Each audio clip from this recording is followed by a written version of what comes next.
Many years ago, I was asked a very interesting question. Somebody asked me a question, they raised their hand in a seminar and said, Tony, can you change people that don't want to change? Of course you can change people who don't want to change. All you need is the right kind of. If you have enough leverage where change becomes an absolute. Now for some people, leverage is not even the threat of their own life. Some people would rather die than have you tell them what to do. And so that's not the leverage. The leverage for them might be something for their children. Leverage for them might be spiritual growth. All of us have a leverage point.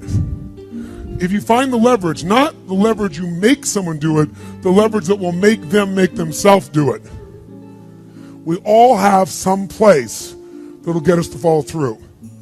Now, if you get enough leverage and if you interrupt the pattern enough, how many of you ever had a pattern when you were a kid and you had like some obnoxious uncle or something and you were trying to be upset and they'd come like rub your damn head or some dish, make you crazy, and you couldn't stay upset because they kept doing this to you? How many had this happen? Say aye. If you have enough leverage and you break someone's pattern enough times, a new pattern will show up. If you're conscious, you can create the new pattern. So the answer is yes. Now then the question would be, Tony, if all it takes is leverage, then why don't most people change? And I had a lot of answers for that, but that night, I'm a night person. That night, I'm wired up after a seminar. It's like 2 o'clock in the morning, it was December. And so I flip on the television in the back for some white noise, looking for CNN, and I come across the old Christmas classic, this Christmas Carol, right? A Dickens classic. And I see it in black and white, and I start watching the movie, and I'm remembering it from being a kid. And as I'm watching this thing, I see this man named Scrooge who clearly doesn't want to change. In fact, he's certain he doesn't need to change because what's happened is his life went through a lot of pain. And when he got pain, he looked for the source of that pain, and he said it was being close to people. So we decided is people equals pain. Remember the red squares we talked about? So now he wants to avoid people. And he's mean to people. Now, he's also very wealthy financially. He makes up this belief that because I'm mean and tough with people, I'm rich. The truth is, he's financially rich. If you watch the movie, you read the story, when everybody else is gone, who's still working? He is. He's hardworking, he's thrifty, he's smart, he's intelligent, but he thinks he's rich because he's mean. So he doesn't want to lose being rich. He doesn't want to lose not being hurt. So he has a belief. Be mean to people and everything works out, even though he's miserable. Can we have beliefs that make no sense and yet still believe them? Yes or no? Sure, we just get wired. So I'm watching this guy. Now, the only way people change is if they associate either enough what? Pain, so they have to change, or they associate changing will equal enough what? And ideally, if you get both, you'll change.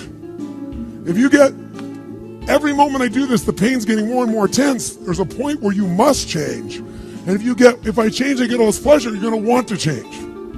How many follow? But what equals pain and what equals pleasure is what you associate in your nervous system. So what happens is, the only way you create change is changing what you link pain and what you link pleasure to in your nervous system, not just in your head, in your gut. That's what controls you. Lots of times in your head, you know what you should do, but your gut takes over. Your fear, or your greed, or your desire, or your comfort, or whatever. Who knows what I'm talking about here? Say aye. But watch this. How many of you used to have a favorite dessert, or a food, or a form of alcohol that you really, really, really loved? And then one night you had an experience like never before, where something happened, where this food or this drink or this alcohol that you love so much, it went down, but it kept coming back up at a level of intensity and with enough aroma and pain and association that to this day, it takes no willpower. Just to think of that alcohol or think of the smell of that food or look at it makes you appalled, makes you repelled. Who's had an experience like this in your life? Say I. Tell me what that change was. Was that a change in willpower? No. All that happened is your brain changed what it used to link pleasure to, it now links pain to. When you link enough pain, it takes no willpower, you're going to avoid it. The problem is some of you are linking pain to things you need, like exercise, right? Or pain what you need, like a relationship, right? And it's the wrong association, but it's going to control your life. Your job is to change what you link pain and pleasure to. So that night, what was pleasure became pain, and now it takes no willpower, you just avoid it. So we call that changing what you associate to things in your nervous system, or for short, a neuroassociative change. In other words, changing in your nervous system, what you associate pain and pleasure to. So, by the way, in this Christmas Carol story, does this man Scrooge change his life? Yes or no? He didn't want to change.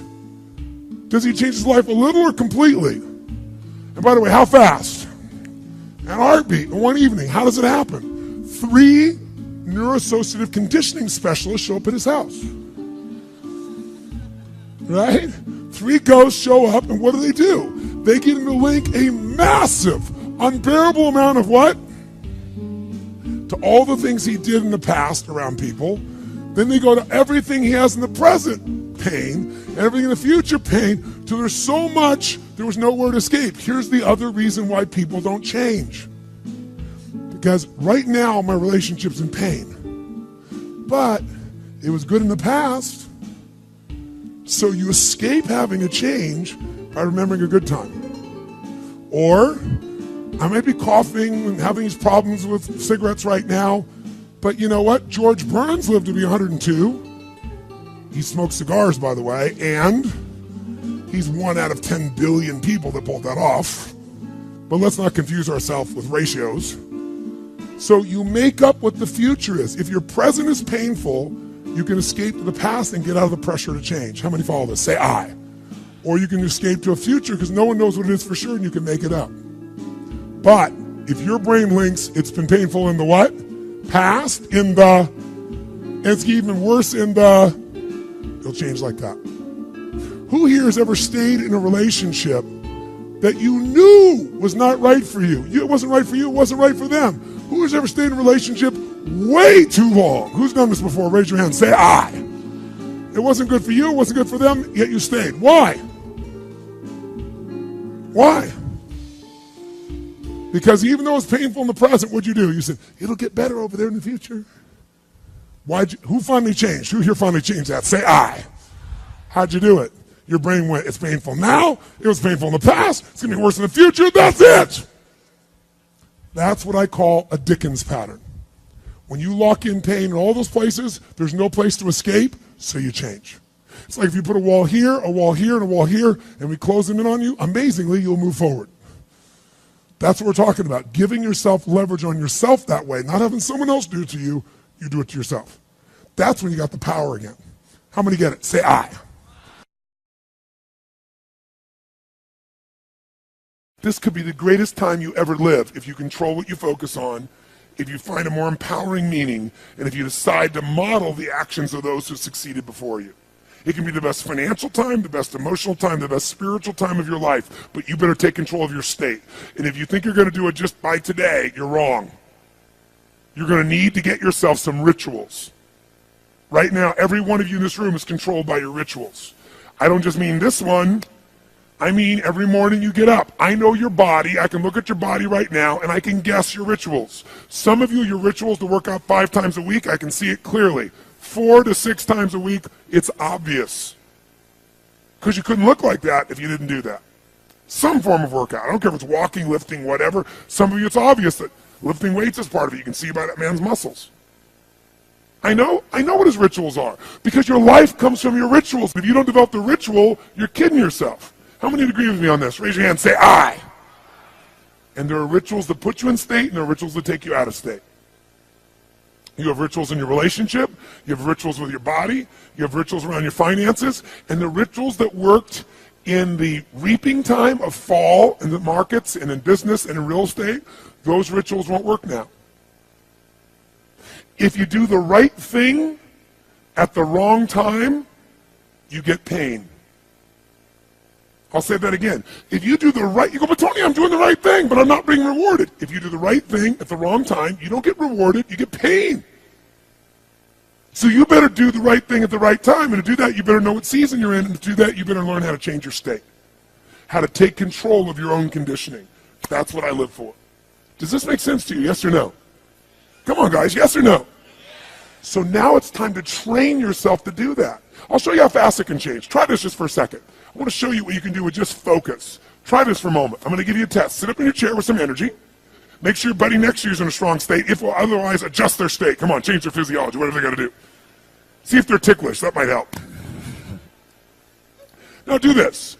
I want you to look around this room right now and find everything in this room that you can find that is brown as fast as you can. Look for brown, look for brown, look for brown, look for brown. Look around you, look for brown, look for brown, look for brown. Okay, close your eyes. I'm going to give you a test. With your eyes closed now, shout out loud everything you saw that was red. If you see a lot more brown right now than red, say yes. Open your eyes. Look for red now. I want you to really look for red. Look for red, look for red, look for red. Anything you can find that's red, look for red. All around you, look for red. Raise your hand if you found more red this time and say I. Why did you find more red this time? Because seek and you shall. That's right. Whatever you focus on, you're going to find it. In fact, let me tell you something. You'll even find it when it's not there. How many saw burgundy, called it red, just so you could have more things you counted? Raise your hand, say I, come on. See, whatever you're looking for, you're going to find. So if you want to change your life, my friends, you've got to change your physiology and you've got to change your focus. By the way, how fast can you change that stuff? How fast, my friends? How fast?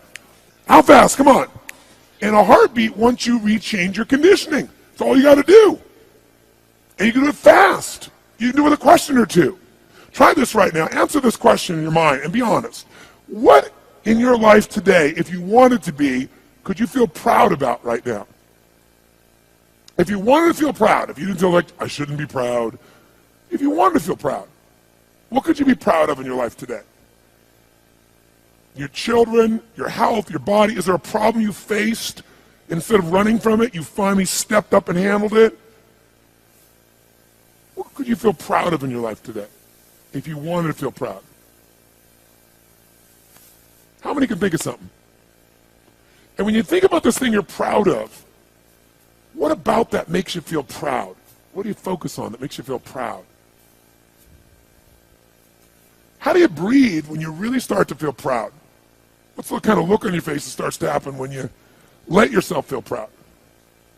Yeah. How's that feel?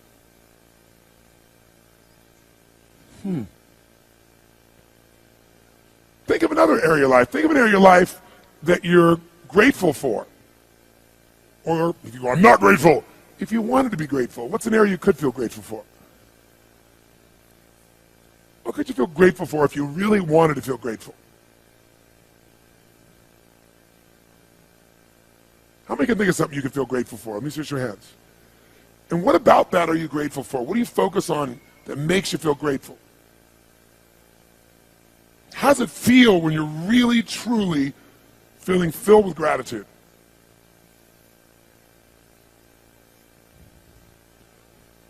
Here's one. If you wanted to be excited about your life right now, and you were willing to be excited, you're willing to buck everybody else's trend, what could you feel excited about in your life if you wanted to feel excited? What could you get excited about if you really focused on it and you really took it in? And you weren't in a negative place. What could you get excited about if you wanted to be excited in your life? What could you get excited about?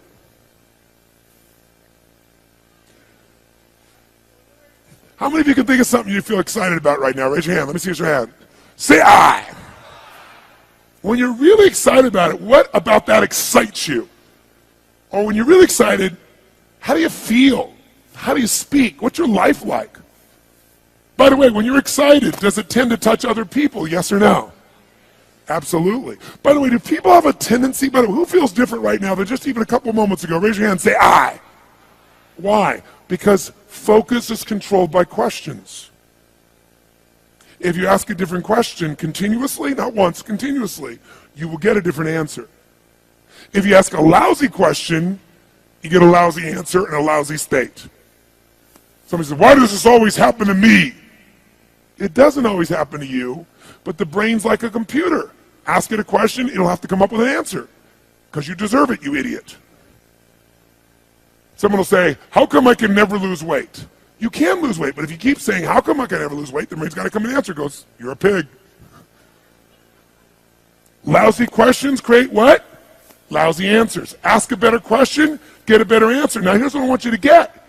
I want you to get that you can change your state. How fast, guys? How fast? How fast? And if you get the habit of doing it, you'll have a different life.